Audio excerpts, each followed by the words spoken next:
આણંદમાં ભૂગર્ભ ગટરની સમસ્યાને લઈને લોકો પરેશાન છે। ચૈતન્ય પાર્ક સોસાયટીના પ્રવેશ દ્વાર પર પહેલા ગટરની સુવિધા, પછી જ મતના બેનર લગાવવામાં આવ્યા છે। લોકોએ સૂત્રોચ્ચાર કરી વિરોધ પ્રદર્શન કર્યું છે। ચૂંટણી પહેલા લોકો આક્રમક મૂડમાં જોવા મળી રહ્યા છે। અનેક રજૂઆત છતાં સમસ્યાનું નિરાકરણ ન આવતા હવે લોકો વિરોધ કરી રહ્યા છે।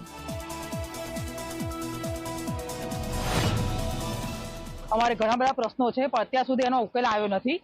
મોટા મોટા ઓફિસરો આવીને જોઈને જગ્યા રહ્યા છે, પણ કશો એનો ઉકેલ આવ્યો નથી। તો અમારી નમ્ર વિનંતી છે કે આ જે ઉકેલ જે પ્રશ્નો છે અમારા સોસાયટીના, માનો કે પાણીની વ્યવસ્થા છે નથી, પછી ગટર વ્યવસ્થા નથી, મોટી મોટી ઘણી સમસ્યાઓ છે, એનો નિકાલ થાય।